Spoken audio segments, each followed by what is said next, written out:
Alright, we back, man. We back at the goddamn Lower Croft Manor. We finna talk about Dual Hearts. This is part two. That don't make no freaking sense, but it does.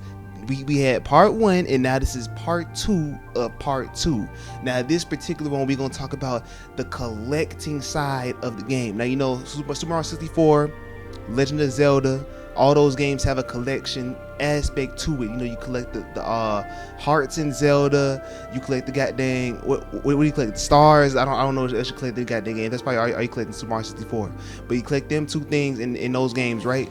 This game has a bunch more stuff, and I'm gonna talk about that aspect in this review. This part two is all about the gameplay. So this part one was talking about the goddamn what we talking about? I forgot. Just go back and look at part one to see what I talked about, because I already forgot. But here's part two, collecting, the collectathon aspect of Dual Hearts. I'm gonna review it, and we're gonna go over it, and we're gonna sit back, relax, get your chicken, popcorn, whatever the heck you got, and let's go. Here we go.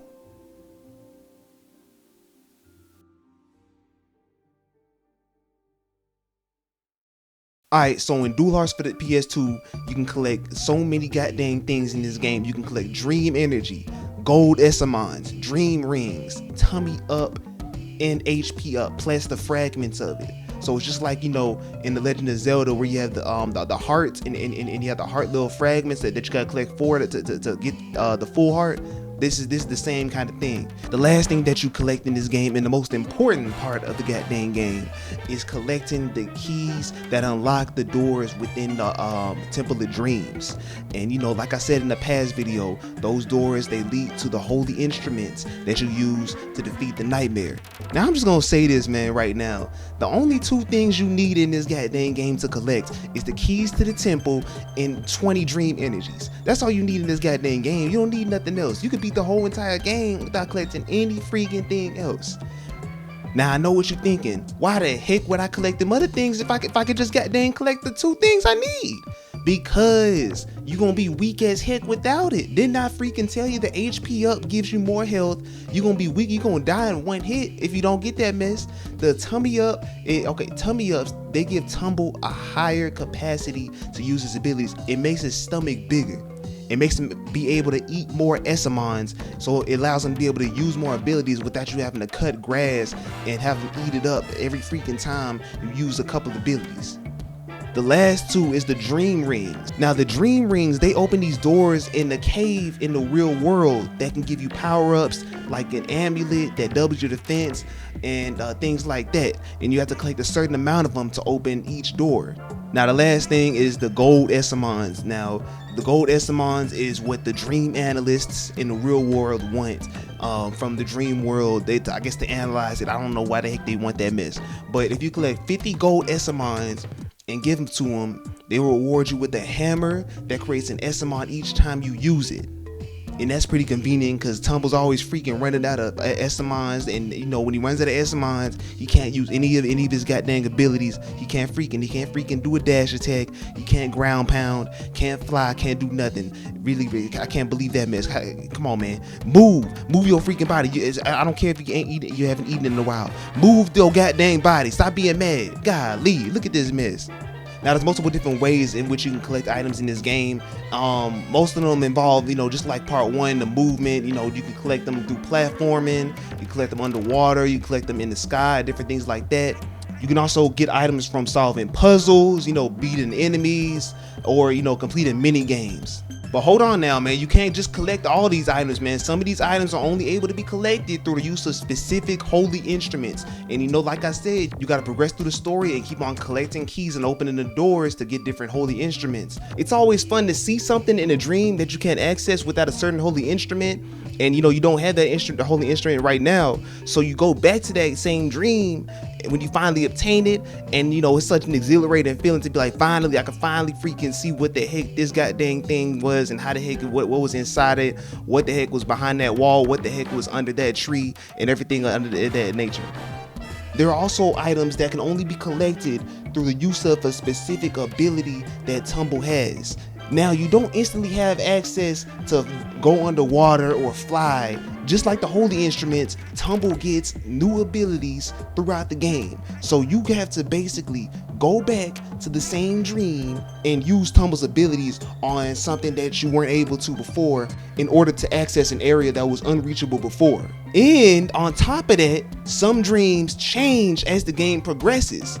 So some items are only able to be collected after coming back to a character's dream later in the game. A beautiful example of this is in Florence's dream. Now, this character is one of the first character's dreams that you enter when you start the game. When you go inside that dream, you're only able to access the first little part of it.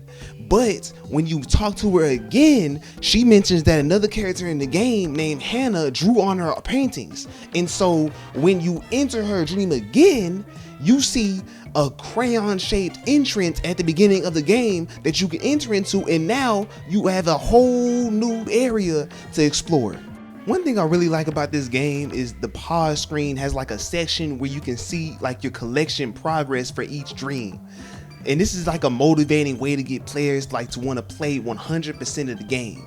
And even when you enter the goddamn dream, it even shows you your collection progress, so you got everything you need. Now, I know I said all that good stuff about the game and mess like that, but now I'm gonna talk about the really crazy thing about this game. Remember when I said you only need 20 dream energies to beat the game? You need those dream energies to go deeper into the temple to collect the remaining holy instruments. After collecting those 20 dream energies, another portal opens up in the temple that's accessible with 100 dream energies, man. What the heck? That's the biggest jump I've ever seen in my life. Why couldn't they stop at, nigga said, okay, 40 for this, 60 for this, 75 for this. Nah, they jumped from 20 to 100. What the heck? Nobody want to do that? Man, ain't nobody finna goddamn go from 20 and just be okay, 80 to go. That's all, just 80. If we can do this, let's go, Tumble. Forget that mess. I'm quitting the goddamn game. And the crazy thing about it is, when you collect those 100 dream energies and go and finally go inside to see what it is, what the heck they finna offer you with them, you get a freaking weird tumble ability that allows you to be invincible. It uses like an Esmens a second, so you gotta release it as soon as you're done with it, man. You gotta watch that mess closer because you don't want to be out of Esmens, man. And now we get to the freaking point where I'm talking about the dream rings, man. Let me talk to you about that. Remember when I said getting enough dream rings allow you to open these doors in the cave in the real world that can give you power-ups like an amulet that doubles your defense? That was only for 1,000 dream rings. The maximum amount of dream rings you can get is 1,500. And guess what the heck you can get for 1,500 dream rings? Guess. I just want you to guess, man. This is freaking ridiculous. You get access to a freaking swimming pool that changes Tumble's color. What the heck, man? All that freaking collecting and you get this. Man, I wasted my whole freaking week collecting items, and I find that the only thing I freaking get is a palette changer. Oh my gosh. Now I see what you're thinking about. You're thinking, why the heck would I even goddamn waste my time doing this mess? By the time you finish collecting all that mess, you're at the end of the freaking game anyway. You've collected everything anyway, so what the heck do you even need those items for? That's probably what you're thinking. I know that's what you're thinking, but let me tell you something. Here's why I still suggest you 100% the game if you decide to play this game. You get to experience all the game has to offer you. There's unique puzzles.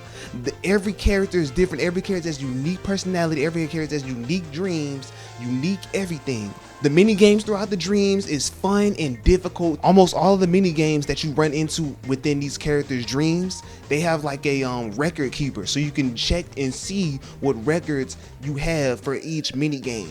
And it's very motivating to, even though you're not gonna get anything else, even though breaking the record doesn't get you any new items, doesn't unlock anything, it's still pretty fun to see how far you can go with those records. And it's just a challenging aspect of the game that makes you want to go back to the dreams and try it again. So that's what I really like about this game.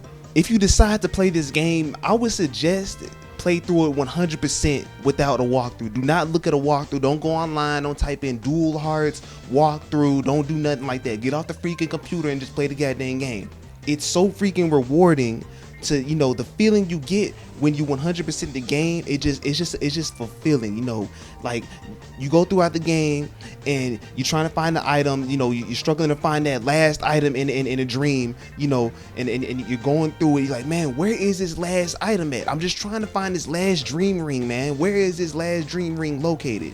And you're just going through, you're struggling, you're crying, and at the end you finally freaking find it, man. It's just the feeling you get when you finally 100% the game, or finally 100% a level, and you're just like, man, all that effort, man, it really paid off, because you get to see the progress you made on the pause screen. You see that you 100% at the thing, and you just completed the whole freaking game completely, and you just like, man, look at all the effort I put in. You're just scrolling through the freaking pause screen, going through all the dreams, seeing that you 100% it all, and you're like, I just did that. I did that. I'm the freaking best in the world. That is exactly what you feel like when you complete this game 100%. So don't freaking do that walkthrough mess. Don't cheat. Overall, I want to say, man, the collecting aspect of this game is an integral part of what makes this game so much fun, man. Like, there's other aspects of this game that's fun, but this part is one of the best freaking things about the game. Going through each dream and hunting for each item, you know, checking your progress to see what you have yet to find, going back to that same dream, grabbing that item you saw last time that you couldn't get. It's just so freaking rewarding, going back to a dream with a new ability, a new holy instrument, and just going around seeing what can I use it on. You're like, man, I know there was something here last time that I couldn't do. Let's go back and grab that freaking dream energy. Let's go back and grab that goddamn gold Esmens that I wasn't able to get last time. Plus, man, listen to these freaking satisfying sounds, man, whenever you pick up these items, man. Listen to this, man. Oh my gosh. I'm just, oof. Oh my. Okay, wait, okay, let me calm down. Okay,